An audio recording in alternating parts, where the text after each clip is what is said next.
Ayan guys, unboxing tayo ngayon dahil dumating na ang package natin galing sa Shopee na GorillaPod at napaka-panglalang. So ang nag-deliver, pinili ko is yung Giovanni. Ito yung 45 lang ang additional niya. And then dito tayo yung mga address and pangalan. So, unbox na natin. Nakita ko na yung loob.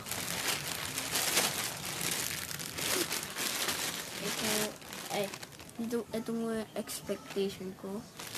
And this is the reality. Ang liit, napakapangit. Ayan, pero pwede mo siyang matanggal. Pwede mo siyang matanggal.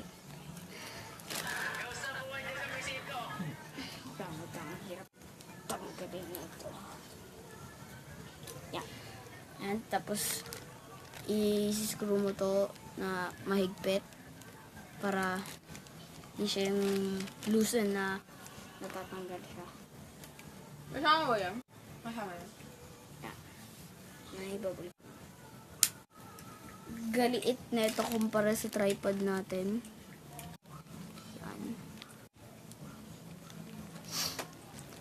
Hindi ko alam kung i-return and refund ko siya. Kasi napakapangit! Ano kayang gagawin ko dito? Pero ilalagay natin, try natin siya sa cellphone. Tapos itayo mo yung cellphone. Yan. Tayo lang natin siya.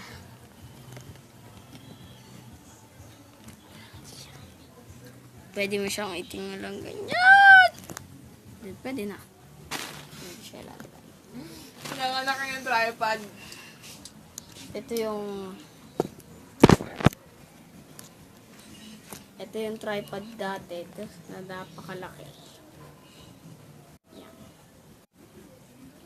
Maganda siya kahit peke kasi malaki naman siya.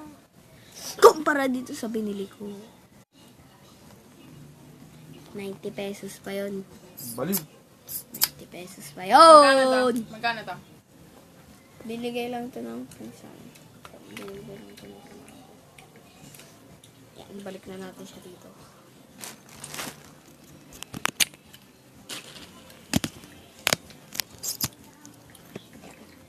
Balik na siya. Ito na yung pinakapangit na nabili ko. Yan. May magandang news naman yan eh.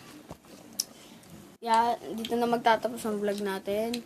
Like, comment, and subscribe sa channel ko. And then, kita-kita na lang tayo sa next vlog. Mga ilaw sa daan, nakikisabay sa liwanag ng